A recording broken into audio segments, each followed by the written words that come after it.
My name is James Moriarity. I'm the head team physician at the University of Notre Dame and a consultant for Axon Sports.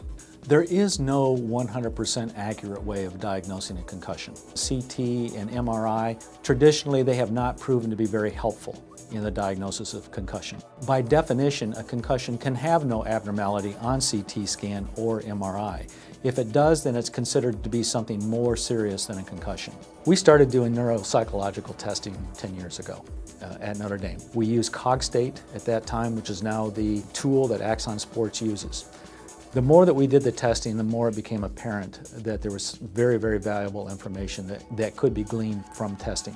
First and foremost, having a baseline test made it possible to compare after injury tests to their very best performance before the test.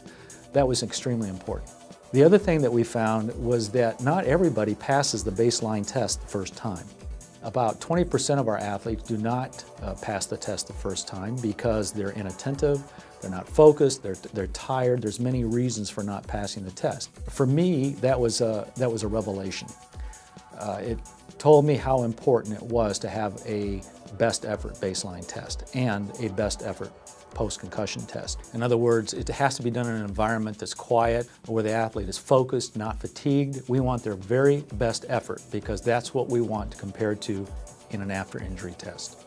The beauty of the neuropsychological testing, like Axon Sports provides, is that even after symptoms have resolved, there are times when brain function has not returned to normal.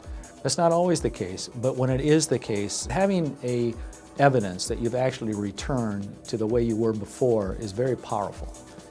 It's not the only thing that you should rely on, but it's a very powerful tool that helps give confidence to not only athletes, but I think parents and coaches that the athlete is ready to go back to competition. Because I certainly wouldn't want to return an athlete to activity until their brain function was back to normal.